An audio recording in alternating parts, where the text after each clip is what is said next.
Marvin Rillo, you do not deserve a pat on the back. You do not deserve praise. Sa bawat paninira na ibinabato nila sa akin, simple lang ang aking sagot. Nagbukas tayo na isang ospital. Pause. What hospital are you referring to, Congressman? Nililin lang mo ang tao. Why are you lying to us? Why are you covering for them? Ano po ang totoong participation or involvement ninyo sa project na yan to say for sure walang kalokohang nangyari sa project na ito? Contract number 230G0075, construction of at Quezon City. Kaya ba karamihan ng mga items ninyo sa listahan lump sum na lang ang nakalagay? Katulad ng railing sa page 43, walang sukat, walang specifications, foundation at poste lang for 71 million pesos. Why then are there items sa bidding documents under finishing, storm drainage and downspout, sewer line works, plumbing fixtures? Di pa tayo tapos. 4.5mm metal frame, fiber cement board for ceiling. Ceiling for what, sir? 40 units of tempered glass windows, 570 units of glazed tiles and trims. Marvin Rillo, we should be seeing a fully constructed building, not just a foundation. At ang pinakamahalagang tanong ulit, nasaan ang pera? Marvin, I want you to know that I was not paid to say any of this. This is not a hit piece. I'm just a young woman who knows how it feels to be lied to and who now simply wants to do the right thing in the face of someone more powerful than herself. In fact, Marvin, there were several individuals who gave me information about your multi-million peso watch collection and some details about your alleged extramarital affair, but I chose not to include any of that stuff in this piece out of respect for you. I wanted this to be exclusively about your record as a public servant so that your constituents, the good people of Quezon City, get the appropriate answers straight from you. So Marvin, here's your chance. Nasaan ang pera? Ano po ulit yung sinabi ninyo, sir? Ang kapatid ng sinungaling, magnanakaw. You said that, not me. Cj Hirro is one of the best active female news anchors in the Philippines today, turning the page on a remarkable career in pageantry, where she won essentially every beauty pageant she ever joined. She leverages her platform to address critical social and political issues. Beyond her role as an anchor, Cj also serves as a volunteer firefighter, demonstrating her commitment to community service. Of the 11 PGMN rockstar anchors, Cj has thus far been the most viral on every social media platform. We are PGMN, a fresh team dedicated to keeping it real and championing honesty in everything we do. With your support, we will be able to try bold new ideas and bring you even more thought-provoking content. So if you are with us, hit that like button, subscribe, and follow us on all our platforms. Let us build this cool community together.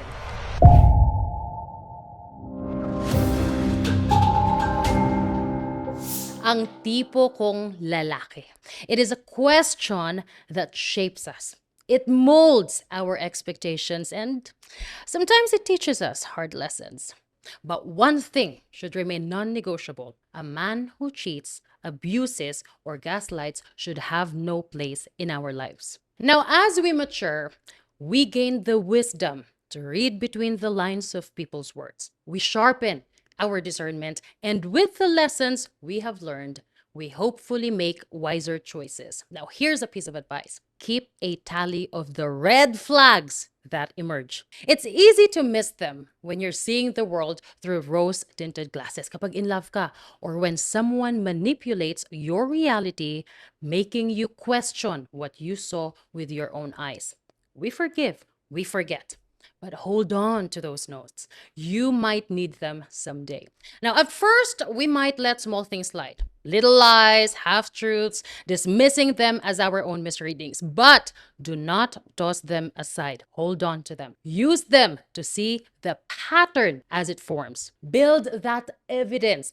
piece by piece until you find the courage to walk away or the boldness to confront and demand the truth, especially when it stares us in the face. This episode is not about the men I have dated, the ones I have loved, or the one I might be with now. No, no, no, no, no, no. This is about a different kind of guy. One we might have fallen for when he defeated incumbent Bong Suntay by a narrow margin of 1,948 votes and stepped into the spotlight as Quezon City District 4's Golden Boy. Now, he seemed to be delivering. I'll give him that. According to a video on his page, he has filed 147 bills in 2 years and established a mini hospital offering free dialysis, checkups, x-rays, ultrasounds, and more. Now, on the surface, he appears to be a congressman who checks all the boxes. Marvin Rillo. He started strong, captivating me with his bills like better pay for nurses, longer paternity leave for dads, and millions for roads and rails. He positioned himself as a protector, an honest voice, and a responsible steward of people's trust. It was easy to believe him. But just like too many guys I have known, my exes included, who pledged loyalty and fidelity only to betray me behind my back, Rillo now faces accusations of betraying the very people who placed their faith in him. And I'm not just talking about broken hearts or bruised hearts. Mga bigong puso, no. It's at least 71 million pesos of public money that may have been misspent. He promised so much, delivered so little, and now he wants us to doubt our own eyes as he denies the cracks we can clearly see. I'm referring to the Carlos L. Albert High School multi-purpose building. Now, a lot of people have talked about this. A lot of other journalists or media outfits have featured this story, but they are not Cj Hirro. I'm the kind of girl who will not confront a cheating boyfriend until I have irrefutable proof. I will listen to you lie over and over. Sabay lalatagan kita ng resibo. Your own words against you, backed by my own pile of evidence. And that's exactly what I'm gonna do here. See, I started looking into the Carlos L. Albert High School multi-purpose building project after receiving a message on Facebook. Can you also look into these unfinished projects in Quezon City? May sinampan ng kaso ang Citizen Crime Watch sa Congressman ng Distrito 4 sa Quezon City. Ang daming di natatapos na projects dito sa District 4 ng Quezon City. I-check nyo naman! I was intrigued, so I thought, sige, silipin ko.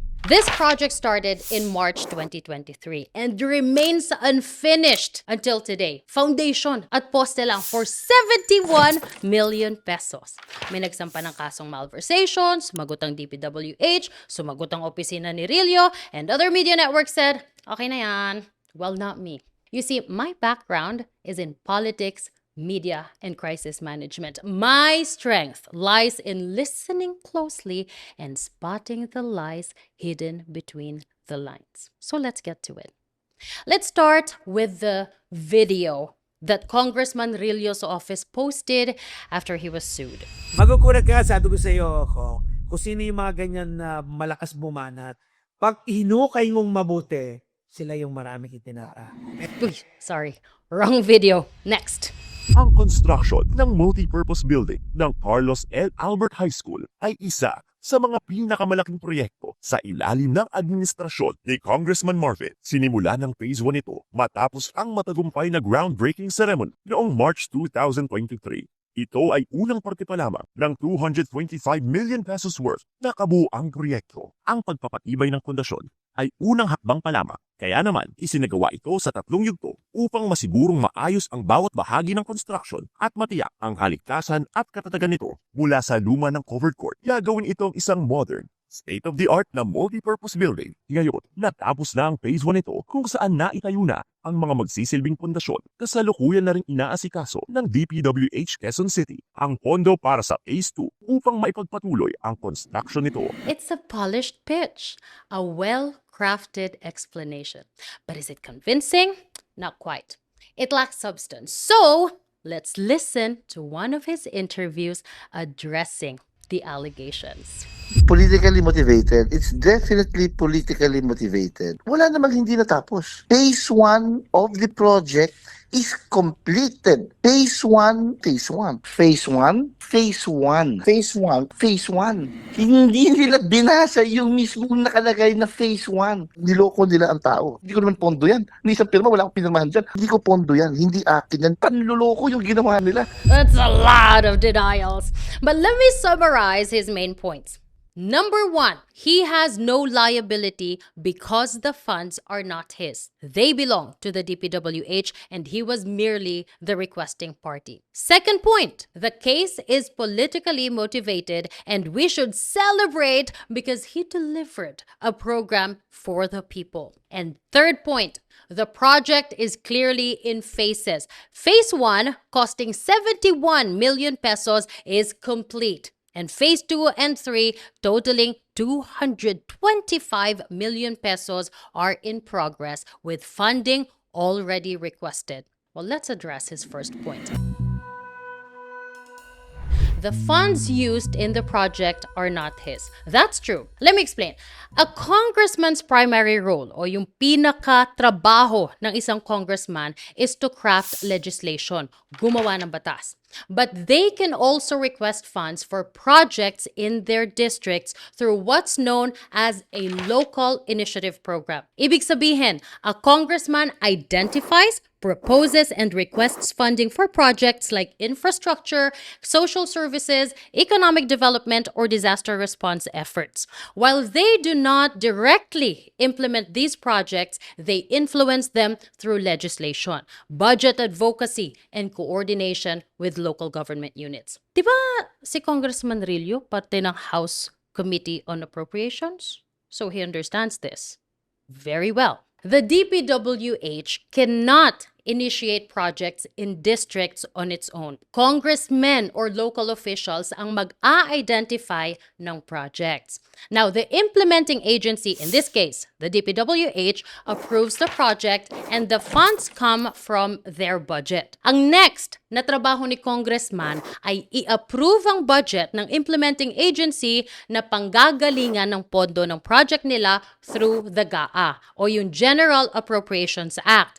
So, Rillo is correct. He should not be charged with malversation dahil yung pondo ay hindi galing sa opisina niya directly. However, his claim that his office has no involvement in the project is a little bit misleading. Siya ang nag-identify ng project. Siya ang mukha ng project sa groundbreaking. Siya ang nangako sa kanyang constituents na magkakaroon sila ng state-of-the-art gymnasium and auditorium. Responsibilidad niyang siguruhin na matapos ang project na yan agad-agad. Lalong-lalo pa na kinailangan nilang gibain ang dalawang existing covered court sa Carlos Albert para maitayo ang building niya. Kaya mula 2023, walang magamit na covered court ang mga estudyante at komunidad para sa kanilang sports, school programs, graduation, at iba pang activities. Also, sa video na in-upload niya mismo sa kanyang page, anong sinabi?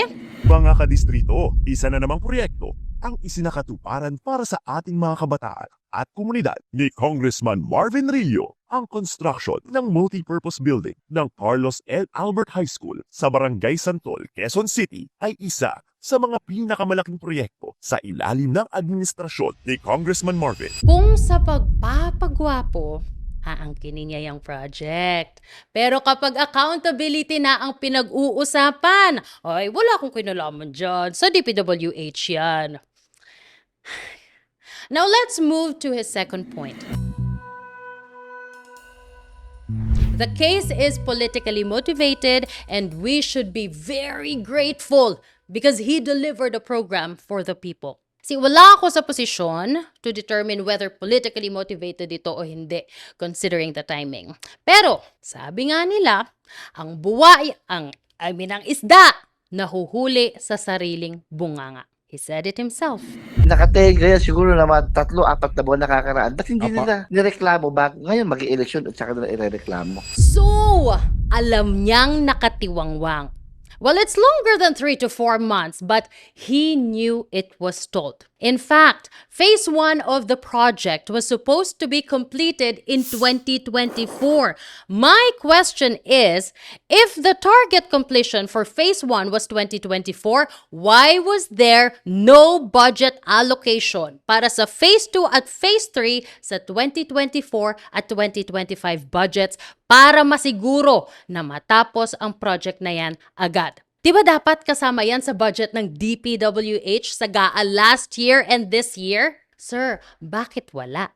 And when did the DPWH request funding for the next phases? Before or after kayo matawagan ng atensyon? See, if you truly cared for your constituents, you would ensure this project was completed agad-agad. Why was there no funding allocated for 2 years? Sinabi ko sa taong bayan that your congressman has already achieved its goal of building a gymnasium with auditorium. Congressman, you do not deserve a pat on the back. You do not deserve praise.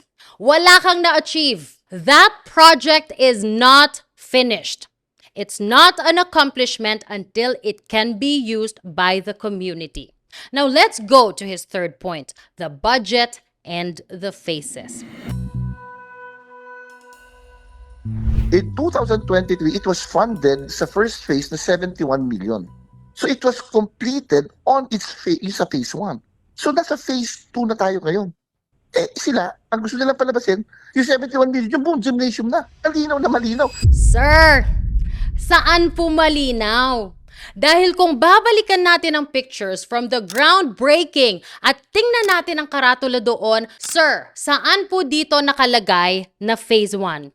And because I am Cj Hirro, I don't stop at pictures. I gave your word the benefit of the doubt. I obtained a copy of the original invitation to bid from the Philippine Government Electronic Procurement System of PhilGEBs. And what does it say? Contract number 230G0075, construction of multi-purpose building or gymnasium at Carlos L. Albert High School, Quezon City. Where does it say here that this is just the first phase? There is no mention of development or construction in phases anywhere in the document. Ito po ay dapat explicitly stated sa special conditions of the contract. Nilalagay ho yan, sir, para maprotektahan ang proyekto at masiguro na mapopondohan pa rin ito kahit magpalit ng administrasyon.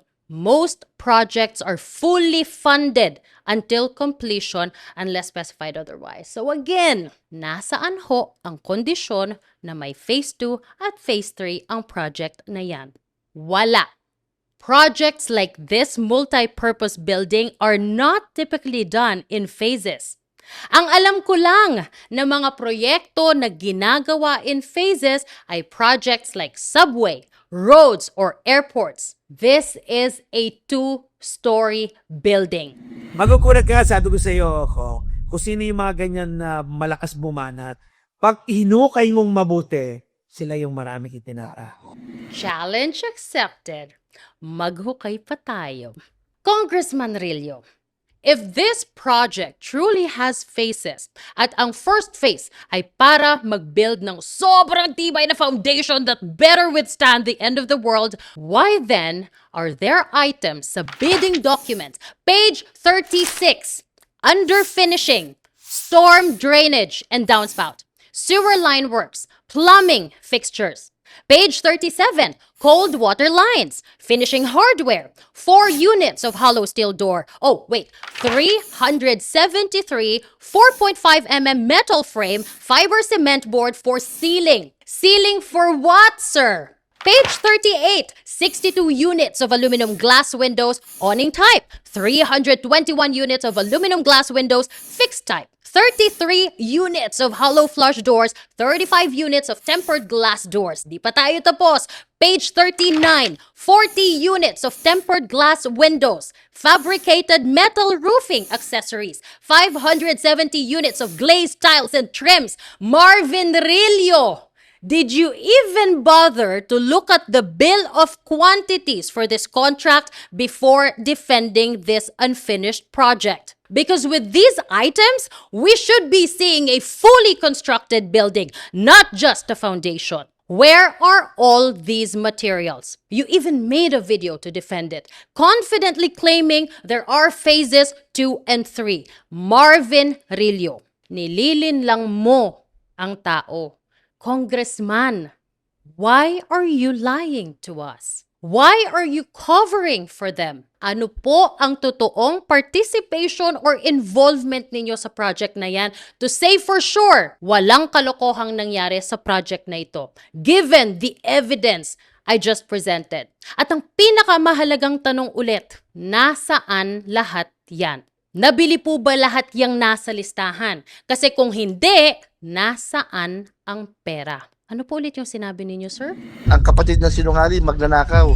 You said that, not me. Now, speaking of irregularities, bakit ho ang gulo ng Bill of Quantities sa bidding documents? Who prepared that, DPWH? Ang sakit nyo sa ulo. For example, why is micropiles listed under finishing on page 43? Di ba dapat ho, nasa umpisa yan sa foundation part? And speaking of foundation, why is there no foundation plans?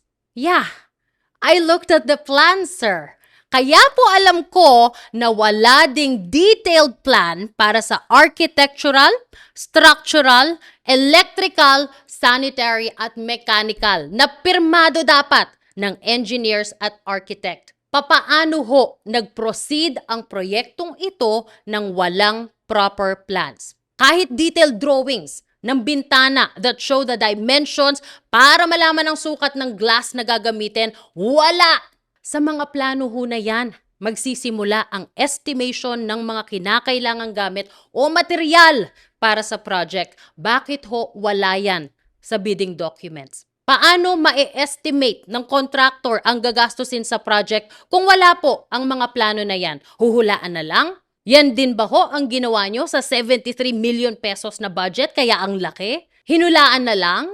Kaya ba karamihan ng mga items ninyo sa listahan lump sum na lang ang nakalagay? Katulad ng railing sa page 43, walang sukat? Walang specifications? Lahat po ng kinonsult ko ng mga contractors na may mga project sa gobyerno nagulat sa presyo ng project na yan. At mas nagulat sila na ang na-deliver sa budget na yan ay pundasyon at poste lang, and it says 100% completed. Sabi nga nung isa, may internal joke nga daw sa contractors Kung gusto mong magtago ng pera, ilagay mo sa pundasyon.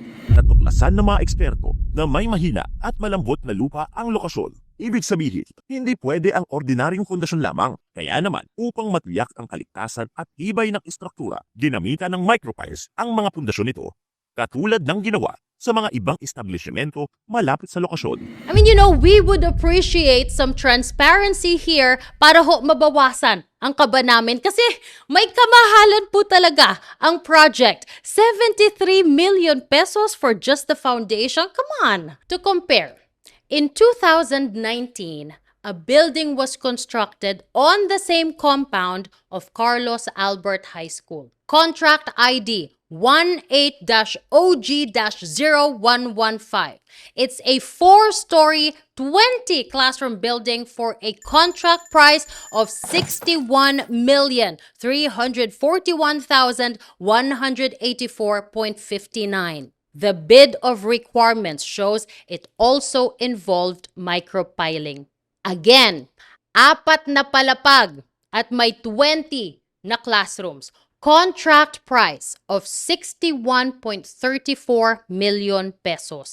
Ibig sabihin, kung 2,100 square meters yon, 29,210 pesos ang cost per square meter. Ang 2-story multi-purpose building na pinagmamalaki ni Congressman Rillo, approximately 3,024 square meters. Ilagay na natin sa saradong 73 million pesos. Ibig sabihin, gumastos ng 24,140 per square meter. a difference of just 5,070 pesos per square meter kumpara sa fully functioning 4-story, 20-classroom building. Sir, kahit i-factor in pa natin ang inflation, it is still not justifiable. Lalo na kapag naniwala tayo na 225 million pesos ang kailangan para matapos ang buong project na yan. If that's the case, ang per square meter na gagastusin sa proyekto na yan ay 74,405 pesos. Ibig sabihin, halos 155% na mas expensive, mas mahal ang gastos sa 2 palapag na multi-purpose building na yan kumpara sa 4 na palapag na may 20 classrooms. Make that make sense, Congressman Rillo. Because it does not make any sense to me. Sabi po ninyo, dapat i-report yung tunay. Well, yan ho ang tunay. Ang nakakabahala po kasi dito, hindi lang po yan ang proyektong hindi natapos. Nandyan ang multi-purpose building sa Pook Daang Tubo sa Barangay UP Campus na sinimulan po noong February 2023 at dapat natapos noong December 2023 sa budget na 43.88 million pesos. Wala pa pong 2% ng proyekto ang natatapos. You know, after thoroughly examining the Carlos Albert Gymnasium project, I find it difficult to trust his words anymore. The principle of false in one thing, false in everything feels particularly relevant here. Given that we have established he was deliberately untruthful about work-related matters, it's only natural that I now question the credibility of everything he says. So let's listen to the rest of that interview. Ito nga sinasabi ko, sa bawat paninira na ibinabato nila sa akin, simple lang ang aking sagot. Nagbukas tayo na isang ospital. Pause! What hospital are you referring to, Congressman? Because according to Administrative Order number 2012-0012 of the Department of Health, which governs the classification of hospitals and health facilities in the country, an establishment can only be called a hospital if it has an emergency room, 10 to 25 inpatient beds, an operating room, a clinical laboratory, a pharmacy, radiology services, an outpatient department with at least 1 examination room, and licensed physicians, registered nurses, and support staff. So, what hospital are you proudly claiming to have established? Let me remind you, an ambulatory clinic is not the same as a hospital. Or are you calling it a hospital because it sounds more impressive? Continue. Nagbukas tayo na isang ospital para sa mamamayan ng ika-4 na distrito at lahat ng tao nakikinabang ng libreng check-up, libreng gamot sa loob ng ospital, libreng blood test, libreng x-ray, libreng ophthalmologist at libreng salamin. Tayo din ay nagbukas ng 2 dialysis center na kung saan 2,000 individuals, buwan-buwan. Libreng pagpapadialysis nila. Noong araw wala po yan. Are you claiming this as a service you have provided to your constituents? Let me clarify. Those services are already free through PhilHealth accredited partners. Covered po ng PhilHealth ang outpatient consultations under its primary care benefits package. Minor surgeries in accredited ambulatory surgical clinics or hospitals are covered under case rates, including procedure costs, operating room fees, and professional fees. Endoscopy, X-rays, ultrasound, and laboratory tests are also covered under outpatient benefits sa accredited facilities. Dialysis is included as well. In fact, as of October 9, 2024, PhilHealth increased its hemodialysis package to 6,350 per session, providing up to 990,600 pesos annually per patient. Covered po dyan ang medications, ang lab tests, supplies at facility fees sa accredited centers. Peritoneal dialysis coverage also is included and has expanded. Yung Z benefits package offers up to 1.2 million pesos annually. Hindi po dapat ipagpasalamat sa inyo yan. Yan ho ay available sa lahat dahil sa PhilHealth. Parang ayuda lang yan. When politicians hand out assistance with strings attached, using it to boost their image or elevate themselves, it is a sign of a leader without a genuine platform. We should not feel na may utang na loob tayo when we receive ayuda. And when it is distributed during campaign rallies or meetings or pinagsusulat kayo sa attendance at ibibigay bukas ang bayad, it starts to look like vote buying. Ang mga politiko na gumagawa nito ay mga oportunista and should not be trusted. That money belongs to all of us. It is not theirs to claim as a product ng kanilang pagmamahal o kasipagan or dahil sa kabaitan ng kanilang patron. It's really disheartening to realize how much politicians manipulate us, especially during election season. You know, the standards we set for the men we trust with our lives should be the same for the leaders we entrust with our future and our children's future. If anything, public officials must be held to an even higher standard as their actions shape entire communities. So take those rose-tinted lenses off and see things for what they are. Ang tipo kong lalaki, basta inaalagaan ang pangalan at ang reputasyon. Hindi kailangan na mag-white lies or half-truths o mag-manipulate ng facts para magpagwapo o ma-perceive na may ginagawa siya o successful siya. Someone na hindi itataya ang pangalan para ipagtanggol ang mali, yung hindi pagtatakpan ang kaibigan na cheater. Ang tipo kong lalaki, yung kaya akong protektahan at ipagtanggol. Someone who has my back even in my absence. Rillo failed to protect his constituents' welfare when he left projects like the Carlos Albert Multipurpose Building unfinished. Imbis na ipagtanggol yung mga naabala na mahigit 1 taon dahil tinanggalan sila ng covered courts, pinalabas pa na masama yung mga naniningil at nagrereklamo. Gumawa pa ng excuse para pagtakpan yung may maling ginawa. Ang tipo kong lalaki basta honest. Someone who will not take every chance to mislead and to distract. Credit grab the good and cover up the bad just to be on my good side. Ang tipo kong lalaki honest sa kanilang mga partners. Ang tipo kong lalaki basta responsable sa pera at sa buhay. Hindi maglulustay lalo na ng pera ko. Someone who recognizes the value in my work and my efforts to earn yung bawat barya na sinashare ko sa kanya. Gusto ko yung hindi ilalagay ang sarili sa alanganin. See, he's done a few good, si Congressman Marvin Rillo. But in public service, just like in any relationship, the good you do should not be a hall pass or excuse for betrayal. And in my research, he has betrayed his constituents so many times.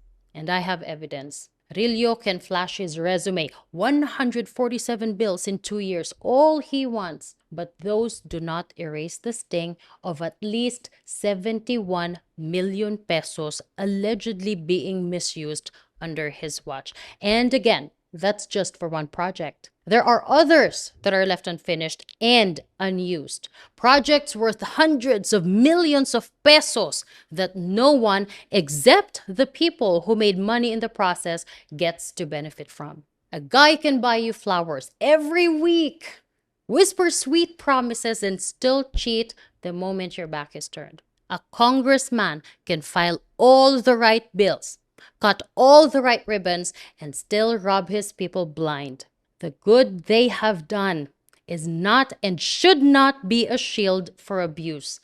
It is a baseline we demand. Hindi po ito favor na papalakpakan natin while ignoring the knife in our back. Now, here's my last message to Congressman Rillo. Marvin, I want you to know that I was not paid to say any of this. This is not a hit piece or part of a coordinated black ops from your many enemies as election day draws close. I'm just a young woman who knows how it feels to be lied to and who now simply wants to do the right thing in the face of someone more powerful than herself. In fact, Marvin, there were several individuals who gave me information to take you down about your multi-million-peso watch collection and some details about your alleged extramarital affair, including wild and explicit rumors about you betraying your wife. But I chose not to include any of that stuff in this piece out of respect for you. I wanted this to be exclusively about your record as a public servant so that your constituents, the good people of Quezon City, get the appropriate answers straight from you. So Marvin, here's your chance. Come clean. Be honest. All the people who live in District 4, your supporters and haters alike, await your answers. Take the chance. Ako po si Cj Hirro para sa PGMN.